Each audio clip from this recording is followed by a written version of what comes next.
Hello, everyone. Welcome to Bible in Year, day 179. We're going to be reading 2 Chronicles 14 and 15, Matthew chapter 5, verses 17 to 37, and Proverbs 15. 2 Chronicles 14. So Abijah rested with his fathers, and they buried him in the city of David.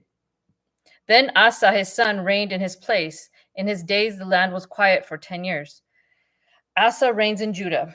Asa did what was good and right in the eyes of the Lord God, for he removed the altars of the foreign gods and the high places, and broke down the sacred pillars, and cut down the wooden images. He commanded Judah to seek the Lord God of their fathers, and to observe the law and the commandment. He also removed the high places and the incense altars from all the cities of Judah, and the kingdom was quiet under him. And he built fortified cities in Judah, for the land had rest. He had no war in those years, because the Lord had given him rest. Therefore he said to Judah, "Let us build these cities and make walls around them, and towers, gates, and bars, while the land is yet before us, because we have sought the Lord our God, we have sought him, and he has given us rest on every side." So they built and prospered, and Asa had an army of 300,000 from Judah, who carried shields and spears, and from Benjamin 280,000 men who carried shields and drew bows. All these were mighty men of valor. Then Zerah the Ethiopian came out against them with an army of 1,000,000 men and 300 chariots, and he came to Maresha. So Asa went out against him, and they set the troops in battle array in the valley of Zephathah at Maresha. And Asa cried out to the Lord his God and said, "Lord, it is nothing for you to help, whether with many or with those who have no power. Help us, O Lord our God, for we rest on you, and in your name we go against the multitude. O Lord, you are our God. Do not let man prevail against you." So the Lord struck the Ethiopians before Asa and Judah, and the Ethiopians fled, and Asa and the people who were with him pursued them in Gerar. So the Ethiopians were overthrown, and they could not recover, for they were broken before the Lord and his army. And they carried away very much spoil. Then they defeated all the cities around Gerar, for the fear of the Lord came upon them, and they plundered all the cities, for there was exceedingly much spoil in them. They also attacked the livestock enclosures and carried off sheep and camels in abundance, and returned to Jerusalem. 2 Chronicles 15, the reforms of Asa. Now the Spirit of God came upon Azariah, the son of Obed, and he went out to meet Asa, and said to him, "Hear me, Asa, and all Judah and Benjamin. The Lord is with you while you are with him. If you seek him, he will be found by you. But if you forsake him, he will forsake you. For a long time Israel has been without the true God, without a teaching priest, and without law. But when in their day of in their trouble they turned to the Lord God of Israel and sought him, he was found by them. And in those times there was no peace to the one who went out, nor to the one who came in, but great turmoil was on all the inhabitants of the lands. So nation was destroyed by nation, and city by city, for God troubled them with every adversity. But you be strong, and do not let your hands be weak, for your work shall be rewarded." And when Asa heard these words and the prophecy of Obed the prophet, he took courage and removed the abominable idols from all the land of Judah and Benjamin, and from the cities which he had taken in the mountains of Ephraim, and he restored the altar of the Lord that was before the vestibule of the Lord. Then he gathered all Judah and Benjamin, and those who dwelt with them from Ephraim, Manasseh, and Simeon, for they came over to him in great numbers from Israel, when they saw that the Lord his God was with him.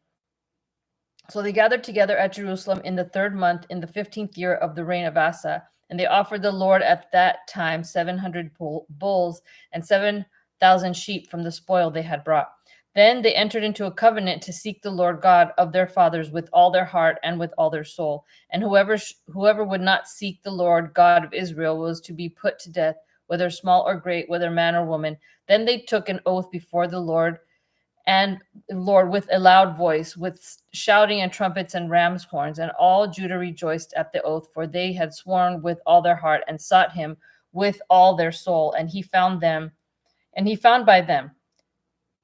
The Lord gave them rest all around. Also, he removed Maachah, the mother of Asa, the king, from being queen mother, because she had made an obscene image of Asherah. And Asa cut down her obscene image, then crushed and burned it by the brook Kidron. But the high places were not removed from Israel. Nevertheless, the heart of Asa was loyal all his days. He also brought into the house of God the things that his father had dedicated and that he himself had dedicated, silver and gold and utensils. And there was no war until the 35th year of the reign of Asa.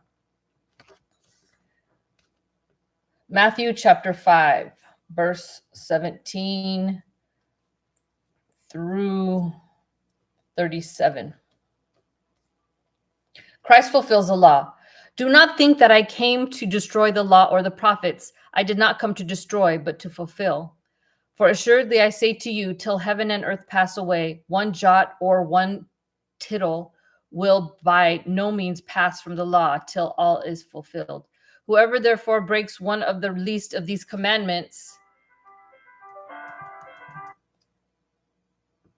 and teaches men, so he shall be called least in the kingdom of heaven. But whoever does and teaches them, he shall be called great in the kingdom of heaven. For I say to you that unless your righteousness exceeds the righteousness of the scribes and Pharisees, you will by no means enter the kingdom of heaven. Murder begins in the heart. You have heard that it was said to those of old, you shall not murder, and whoever murders will be in danger of the judgment. But I say to you that whoever is angry with his brother without a cause shall be in danger of judgment. And whoever says to his brother, Raka, shall be in danger of the council. But whoever says, you fool, shall be in danger of hellfire. Therefore, if you bring your gift to the altar and then there remember that your brother has something against you, leave your gift there before the altar and go your way. First be reconciled to your brother and then come and offer your gift. Agree with your adversary quickly while you are on the way with him, lest your adversary judge you to the judge hand you over to the officer, and you be thrown into prison. Assuredly, I say to you, you will by no means get out of there till you have paid the last penny. Adultery in the heart. You have heard that it was said of those of old, to those of old, that you shall not commit adultery. But I say to you that whoever looks at a woman to lust for her has already committed adultery with her in his heart. If your right eye causes you to sin, pluck it out and cast it from you, for it is more profitable for you that one of your members perish than for your whole body to be cast into hell. And if your right hand causes you to sin, cut it off and cast it from you. For it is more profitable for you that one of your members perish than for your whole body to be cast into hell. Marriage is sacred and binding. Furthermore, it has been said, whoever divorces his wife, let him give her a certificate of divorce. But I say to you that whoever divorces his wife for any reason except sexual immorality causes her to commit adultery. And whoever marries a woman who is divorced commits adultery. Jesus forbids oaths. Again, you have heard that it was said to those of old, you shall not swear falsely, but shall perform your oaths to the Lord. But I say to you, do not swear at all, neither by heaven, for it is God's throne, nor by the earth, for it is his footstool, nor by Jerusalem, for it is the city of the great king. Nor shall you swear by your head, because you cannot make one hair white or black. But let your yes be yes, and your no, no. For whatever is more than these is from the evil one. Proverbs 15. A soft answer turns away wrath, but a harsh word stirs up anger. The tongue of the wise uses knowledge rightly, but the mouth of fools pours forth foolishness. The eyes of the Lord are in every place, keeping watch on the evil and the good. A wholesome tongue is a tree of life, but perverseness in it breaks the spirit. A fool despises his father's instruction, but he who receives correction is prudent. In the house of the righteous there is much treasure, but in the revenue of the wicked is trouble. The lips of the wise disperse knowledge, but the heart of the fool does not do so. The sacrifice of the wicked is an abomination to the Lord, but the prayer of the upright is his delight. The way of the wicked is an abomination to the Lord, but he loves him who follows righteousness. Harsh discipline is for him who forsakes the way, and he who hates correction will die. Hell and destruction are before the Lord, so how much more the hearts of the sons of men? A scoffer does not love one who corrects him, nor will he go to the wise. A merry heart makes a cheerful countenance, but by sorrow of the heart the spirit is broken. The heart of him who has understanding seeks knowledge, but the mouth of fools feeds on foolishness. All the days are all the days of the afflicted are evil, but he who is of a merry heart has a continual feast. Better is a little with the fear of the Lord than great treasure with trouble. Better is a dinner of herbs where love is than a fatted calf with hatred.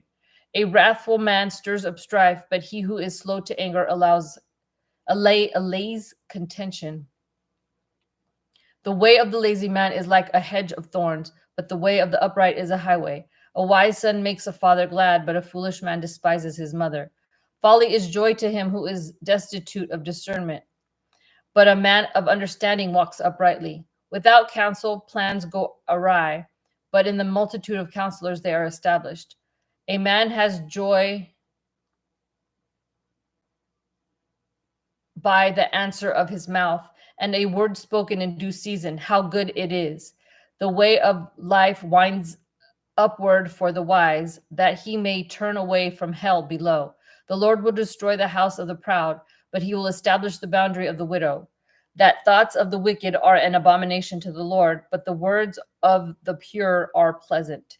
He who is greedy for gain troubles his own house, but he who hates bribes will live. The heart of the righteous studies how to answer, but the mouth of the wicked pours forth evil. The Lord is far from the wicked, but he hears the prayer of the righteous. The light of the eyes rejoices the heart, and a good report makes the bones healthy. The ear that hears the rebukes of life will abide among the wise. He who disdains destruction despises his own soul, but he who heeds rebuke gets understanding. The fear of the Lord is the instruction of wisdom, and before honor is humility. I know no one is listening, but my daughter is at church camp right now, and it's her third day, and I just got a call from her, and she's not talking to anyone. She doesn't like to make friends, but then is upset when she is alone. So just pray for my daughter if you guys can. I know there's nobody listening, but just throwing it out there. God bless.